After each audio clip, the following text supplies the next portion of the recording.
Welcome back to Breaking Monero. This is our 9th episode on poisoned outputs, or the EAE attack or NAC attack. It's given several names, and we are here to discuss this pretty, honestly, difficult and nuanced topic to talk about, so we'll do our very best. We're here with me, Justin. We're here with 𝐎𝐵 and 𝐸𝐸. It's great to have everyone here on.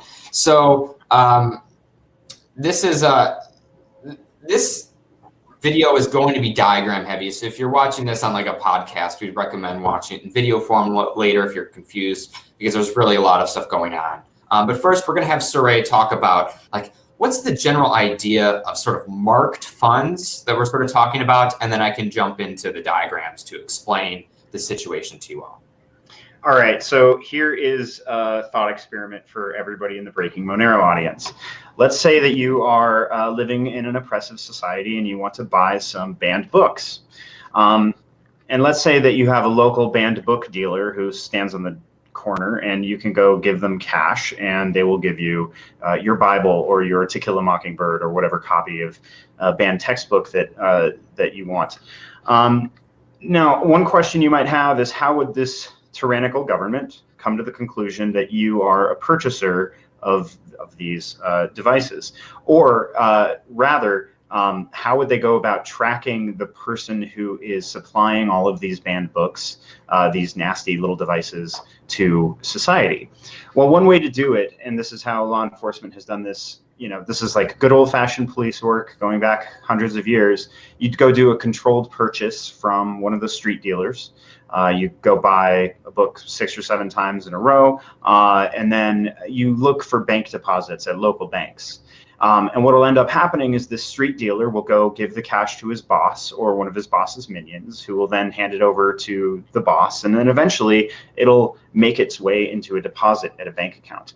And if those dollar bills that were used to purchase the banned books were marked, the bank will alert law enforcement, and they will have found their kingpin boss who is depositing money from these controlled purchases.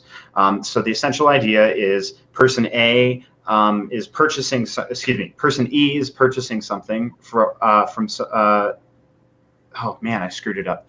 So the main thing is that somebody is buying a book, and there's going to be a chain of custody of the money that will eventually end up in some know your customer bank's hands. And once that money ends up in the bank's hands, they can start linking real life identities with those original purchases and find the interior hops of those transactions. And unfortunately, this is a problem that Monero faces. I'll hand this back to Justin. Excellent. So we're going to take a look at this attack in a little bit more detail, just to show people what it is. Now, again, a warning: this is a very heavy series of slides, so sort of brace for impact here. And I'm going to try and get my cursor up here, laser pointed, perfect. So, as discussed, you have person Eve that is sending funds to a specific address. The address with Monero 43 whatever goes on forever. And they're learning information when this person then takes funds and puts it on an exchange or some other colluding entity. It doesn't matter what these entities are. All that matters is that Eve is colluding with the exchange, or this party A is colluding with party B. Again, it doesn't matter who these parties specifically are. So let's say Eve sent a transaction to that address. They create a ring signature as shown here. They use their real output here that's related to Eve. And then they create a transaction with 2 outputs. One output is given to that address. We'll call it output A. And the other address, let's say, is given back to Eve. So Eve doesn't worry about this. She's not trying to track this output.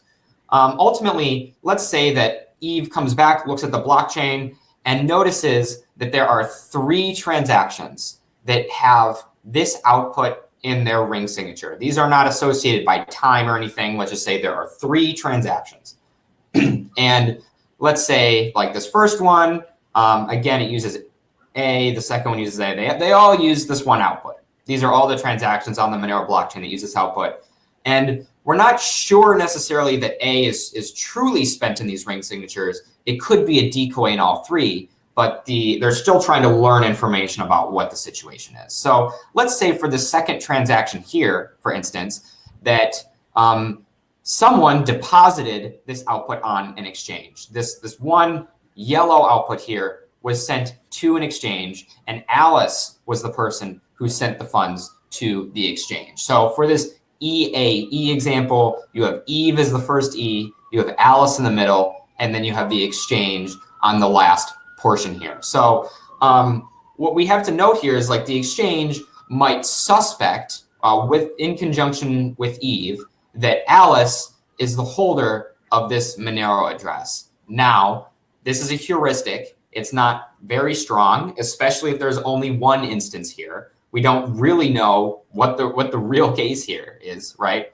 It could be that Alice just used this output in the sort of ring, used this output as a decoy in the ring. And if this only happens once, there's a pretty high chance that how high probability that this just happened by chance, that Alice is not the true person who holds this address. But if this happens twice or 3 times, or 4 times, well, now you're starting to get a pattern where Eve sends multiple transactions to this address, and then this address has several deposits onto the exchange, all under Alice's account. Well, now the exchange and Eve are starting to learn a lot of information where they can say, okay, the chance that one person that deposits funds on our exchange is able to have a possible really recent spend from the outputs we assign to this address is very low. It's a very, very low probability that this happens by chance. And so as a result, we're going to assume that there's a good enough amount of evidence that Alice is the same person as this address. And it's not the only sort of circumstance that can happen. This graph gets very messy, especially as you add other sort of situations. We're trying to really keep it simple for this episode, while nevertheless keeping, at least discussing some things that can sort of get in the way. So let's say for this ring here, that there is another output that was sent to the exchange as I'm highlighting here. Well, in this case, maybe this was sent to Charlie, who sent the funds to the exchange. Well, the exchange probably would at least have some suspicion of Charlie, but it's far more likely that in Charlie's case, it happened by chance than in Alice's case had it happened by chance. But it's certainly some limitation of this sort of model. It's a very sort of complex system on how these things get added. Ultimately, it is a statistical test to say, okay, what is the likelihood that this would have happened by chance, or what is the likelihood that this is actually what's going on? And you're going to have type 1 and type 2 error as you conduct these statistical tests. But ultimately, there are certainly ways for them to be much stronger in some circumstances than other circumstances. Do you mind if I jump in really quick, Justin? Yeah, sure, go ahead. One thing I want to point out is just to connect this graph to this discussion I mentioned a little bit ago about controlled purchases. One way that you can visualize this is Eve is, for example, a detective who's purchasing banned books online. They've constructed these 4 purchases from this anonymous online vendor, 43WI. And then a couple of months later, or maybe a week later, this exchange notices that Alice makes all 4 of these deposits. The exchange comes to the conclusion that these 4 deposits are probably related to the banned bookseller purchases. The difference is that in Monero, we have these ring signatures that point back to several previous spenders. And so in the cash scenario, I have this linear chain of money going from one person to another person. Here we have each output is used possibly in multiple ring signatures and is only like probabilistically implicated. So what you end up having is this exchange is capable of developing this probability profile of Alice. Yep, exactly. So we can even expand this. We're going to take this example and sort of do a little bit more with it. So let's say instead of Alice sending 4 different transactions to an exchange, she takes even less precaution and decides that she just wants to send one big transaction here So this one transaction has 4 rings. There are 4 inputs, each with their own rings. And so you see one of these is A, B, C, and D. And then this transaction is deposited on the exchange, again, under Alice's account. Well, now we can be even more clear generally, because you have one transaction. Like, what is the likelihood that a single transaction would contain all of these 4 outputs that are being watched in each independent ring? It's very, very low. And especially as the number of transactions grow that are tracked to one user, it becomes increasingly unlikely. So this is certainly a consideration where Alice, if she was interacting with an exchange, should be concerned about revealing that she is, again, related to this one entity, this address, because it's highly unlikely that anyone else could be this case. It's very likely that this did not happen by chance. The errors are very low. Now, both of these were sort of with one layer of separation, where you again have like one person who send funds to one intermediary who then sends it onto an exchange. But this could get even more complex, and so I'm going to show an example now where you have more intermediary steps. In this case, I'm only showing 2 because that's about what will fit on a slide.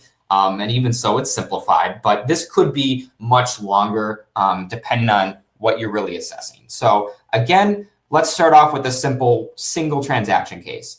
We have Eve here who sends one transaction to this entity. And this output is used, let's say, in 3 transactions. Of course, in all likelihood, it would probably be much more, but for the sake of fitting on the slide, let's say 3. But let's say none of these transactions were deposited on an exchange or deposited on a service that Eve is working with to learn more information.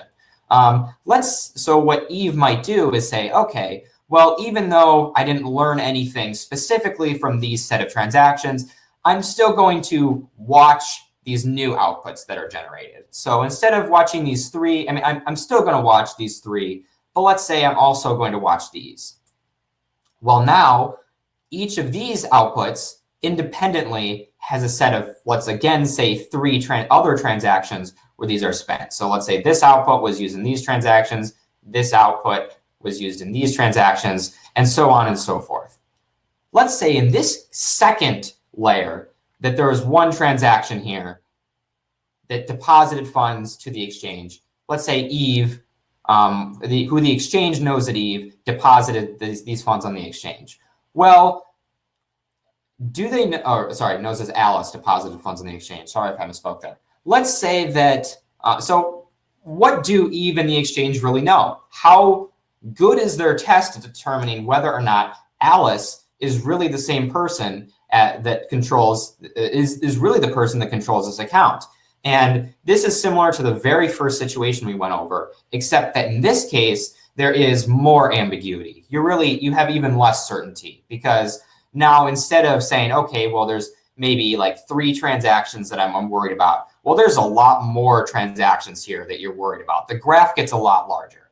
But Eve can try and learn more information by sending more transactions. So let's say that Eve sends transaction B, sends another transaction with output B. This, again, doesn't come with any initial red flags in the first transactions that immediately use B. But let's say that in the second set of transactions that there was another deposit to the exchange, and Alice also made this deposit.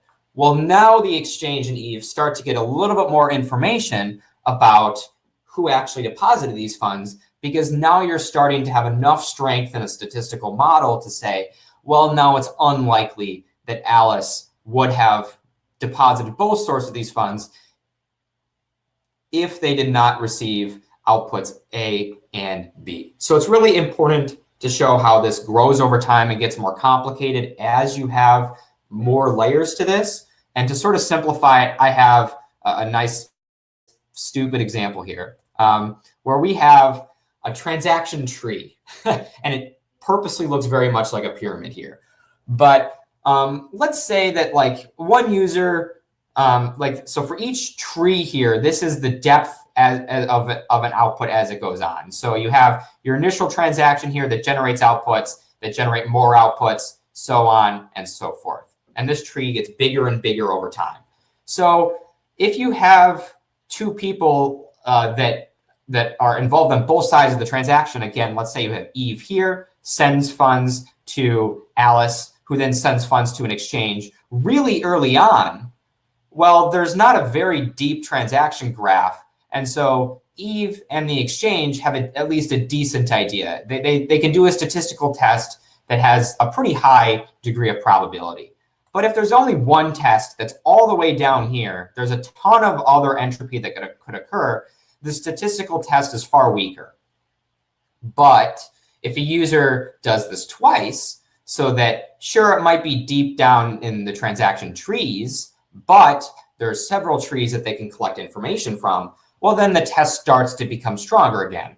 So ultimately, in summary, and this can be applied to really any sort of application of these statistical tests, the more points of information that the user has, so the more trees that Eve, the exchange, or any sort of observer is able to construct, and the further up the tree that the outputs are, or ornaments, maybe in this picture example, right, the better the statistical test. So as users have, as you have more instances of information about a user, and as there's less ambiguity for those sets of information, the statistical tests get stronger. And so now you sort of at least should understand the very basics about what an EAE or a poisoned output set of attacks are.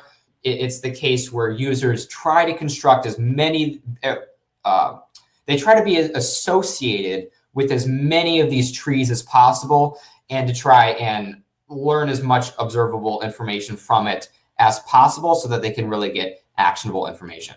And with that, I am done ranting. I just want to say one quick thing, actually. If I guess we're not going to be able to go back to the diagram while I'm talking. So one interesting thing is that, as Justin says, if you go to the bottom of the tree, right, the intuition is that you're going to be more likely to be hidden by obscurity, right? Security by obscurity as you get down lower to the tree, because you have more hops as you go down into the tree. You have more and more options. But one of the interesting things about these trees is that if you go really, really deep, they get scraggly and unhealthy, and they don't have a nice full base like a good tree does. And so they get less dense as you go further down. So even though it seems like the further deep you go, the safer you are, if you go too deep, you may also be creating problems for yourself. And that's just one of these interesting properties of these tree structures. I just wanted to throw that out there. All right, thanks, Surya. So Sarang, can you talk a little bit about something about like how these attacks sort of get harder, what some of the implications are in a little bit more detail about like how the statistical probabilities for these tests sort of gets or is determined? Right. Well, I mean, so they're determined by a few different things, right? So you kind of talked about two different aspects. You talked about the number of trees, which of course, in part, that just kind of depends on how the adversary Eve is doing controlled purchases that may be out of your control depending on your circumstances. But one parameter that we do in fact control that we talked about pretty frequently is ring size. Ring size, of course, is the number of different outputs that you're kind of throwing around in each ring, which affects in some ways the level of plausible deniability you have that you're the spender of a particular transaction. So in that particular circumstance, the idea of kind of working your way down this tree and changing the ring size can in some ways almost kind of affect the width of these different trees. So in particular, every single time that you kind of go one layer deep on the tree, a bigger ring size will, in general, kind of depending on transaction volume and things like that, affect kind of how wide the tree is, and therefore kind of how many different paths there are that could lead an adversary toward the statistical model of what's going on. So all other things being equal, an increase in the ring size can, in fact, make this a bit harder for the adversary, depending on how it's done. And of course, the number of times that you send funds to another entity, and of course, the idea of what's called churn is just sending the funds to yourself. basically brings you kind of deeper and deeper down into this tree, which of course may lead you to believe, well, okay, in that case, why don't I just send funds to myself a bunch of different times before I eventually go to the exchange? Then I'm far enough down the tree, and we said that that's good. But of course, the way that you actually go about doing those transactions, the timing that you use, for example, that could also, in effect, leak information if it's not done safely.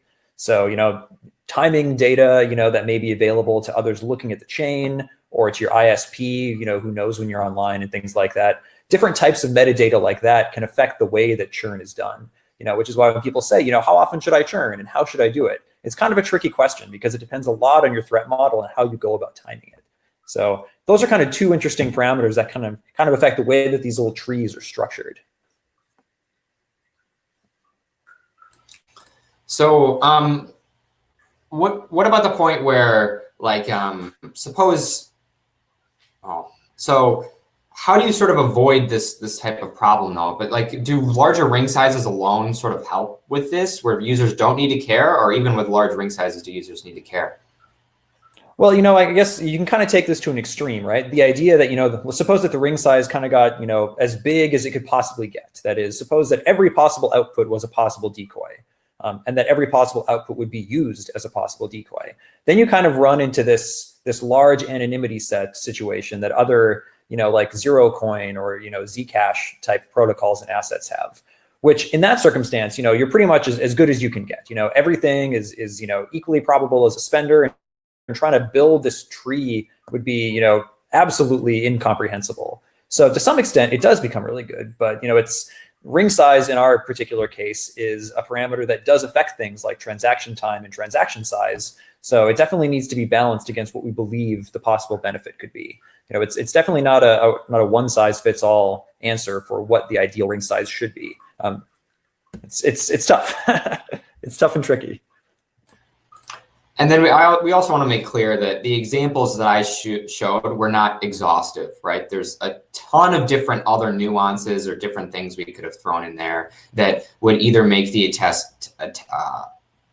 statistical tests far more or less accurate in practice. Imagine if they start bringing IP address metadata in, where they're going to be like, well, these transactions were also sent from this IP, or it's going to get far more involved. Or what if there's many people making deposits on the exchange, and so therefore there's a ton of different users that have similar behavior? Well, then it's going to become weaker. And so it's certainly, it's not just a really sort of simple answer we can have here for you based off how it all works, because users can come up with whatever sort of statistical tests. They can pull in any other outside information in conjunction with this. So it's all fine and good for us to look at the blockchain and be like, oh, well, absent external information, this. But again, that's not really the case. And of course, even in this sort of attack that we described, Eve's involvement, the initial person sending the poisoned outputs that they're tracking,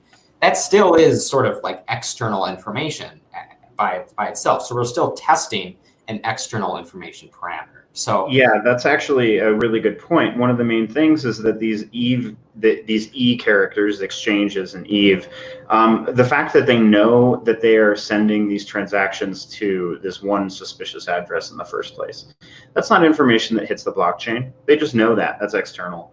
In addition to that, to elaborate on Sarang's point about ring sizes being sort of counterintuitive, and elaborating on your point that if you pick your own metric or heuristic, then you're going to draw a different conclusion. You can look at a variety of anonymity metrics and apply them to Monero. And what's interesting is that some of them have some counterintuitive results. For example, increasing ring size once it's bigger than like 5 or 6, it seems, I think the threshold is 8 or 9, gives you these reduced returns according to certain anonymity metrics. But then sometimes if the blockchain, according to other anonymity metrics, the blockchain getting larger alone is enough to reduce the anonymity metric. And so like balancing the ring size, the heaviness of the blockchain, and all of these properties in order to guarantee people you have a negligible probability of your transactions being traced, it's not really functionally possible currently. but especially because you can draw different conclusions using different metrics. All right, Sarang, do you have any big takeaways for people who are watching this episode? We sort of discussed like what this is and the fact that it's nuanced, but what are the takeaways for people that are just watching? So, I mean, some of the big takeaways, right, are that a lot of this, as with so many other things, really depends on your threat model. You know, like we had said, you know, the kind of the many different forms of this attack kind of assume that you have kind of cooperating entities on both sides, right? You know, you have some kind of KYC AML exchange that, you know, knows who you are when you're doing deposits. You know, and you might have another entity on the other side colluding with that exchange who's maybe making controlled purchases. So, you know, if you are concerned about that, you know, part of it has to do with, you know, knowing the entities with whom you're interacting, if possible. Obviously, in some situations in threat models, you may not be able to, you know, have more control over what those entities are and what they're doing. So, you know, basically, if we can reduce the number of E's, like the exchanges and the eaves and whatever kind of word we want to use for those, you know, ideally, the more we can get rid of those, the better. But again, that's not necessarily always possible. You know, some users in certain circumstances may be able to, you know, may have a lot of choices over how they're doing deposits or from whom they're accepting funds, but others might not. So what about plausible? Can you speak, I suppose I can give this to Brandon. Can you speak about sort of like the idea between plausible deniability? We've already discussed this in previous episodes, but with this sort of statistical test, do people still have the plausible deniability provided by ring signatures? And you're muted. Yeah, I sure was. Yeah, so the thing is all right, so going back to what Sarang said a moment ago about a threat model, if your threat model is that your tyrannical nation is going to shoot you if there is a probability of more than 50% that they can link you with this transaction on the Monero blockchain, I would say maybe don't use blockchains at all, because you're going to be in a similar probability category as if you use Zcash, if you use any other blockchain. You're probably, if your threat model is that you're going to be punished just for probabilistically even using the technology, then it's not really going to help you out. On the other hand, if your threat model is one of plausible deniability, like Justin asks, and you are living in a nation with like a rule of law where you would be prosecuted in a court and you could demonstrate there are 10,000 additional transaction histories, none of which include my alleged transactions. They just pulled this random transaction history out of the space of all transaction histories, and they're accusing me of it. If you can make that plausible deniability argument, then Monero is fantastic. And honestly, if you can't make that argument, then even cash is dangerous, like physical cash. So in terms of plausible deniability, I would always look at cryptocurrency technology as a plausible deniability technology, not as a way of hiding your transactions forever. On a certain level, you know, we're in an arms race with the people who want to learn your financial information, and we're trying to protect you guys as fast as possible, or as much as possible. But like, black holes leak information about their contents. The idea that we would be able to define a blockchain that will protect people forever from the most extreme threat model, where a government is going to nab you if you have a 15% chance that you were guilty, then, you know, we have a completely different situation on our hands than finance. Okay, thanks, Brandon. So Sarang, last question then. So is moving past ring signatures still something that is necessary long-term, or is it reasonable for us just to make the ring size like 100 or whatever? So, you know, again, like, you know, increasing the ring size such that we have, you know, a ton of different path possibilities in this big tree that makes it, you know, very, very improbable that, you know, an adversary who's not doing a ton of controlled purchases would be able to do that. You know, is it possible? Yes. You know, in theory, we can increase the ring size to basically be whatever we want, you know, depending on, you know, how you do the selection of decoys and things like that. But of course, that increases the size of transactions, which has scaling issues. It also increases the verification time of transactions, which has scaling issues. So, you know, to some extent, this is always kind of a balance game about this. To what benefit is it? You know, you probably have to increase the ring size, you know, fairly substantially to be able to, you know, get like a negligible probability of this ever being an issue. So that's unfortunate. And of course, that's why the research community right now is really big in kind of taking rings out of the picture entirely to go to more complete anonymity sets. Something like Zcash and the protocols that they are based on, for example, when used correctly, are able to offer, excellent anonymity sets, complete anonymity sets. But of course, we know that has trade-offs. It has trade-offs in kind of the whole trusted setup aspect. And we know Zcash has had issues with that in the past. So, there's always trade-offs to this. Whether or not we'll be able to find something, relatively soon that's able to kind of do away with all those trade-offs, that's uncertain. A lot of people are looking into it. And as I've always said, I personally look forward to the day when we don't have to deal with these anonymity set problems anymore. So, we can continue trying to iterate as best we can until the entire ecosystem gets there. Okay, thank you so much, Sarang and Surrey, for joining me today for this very difficult episode, frankly, on poison outputs, EAE attack, NAC attack, whatever you want to call it. There's tons of different names, and there's tons of different circumstances where it could be applied. So I think this serves as a good episode for sort of understanding how people should look at how their sort of transaction tree is growing as they use Monero, and keep that in mind. And beyond that, make sure to draw comparisons between this episode and other episodes with what other information you're giving an observer to look at information about higher setting transactions. All right, that's all from us today. Thanks for watching. Take care, everybody. See ya.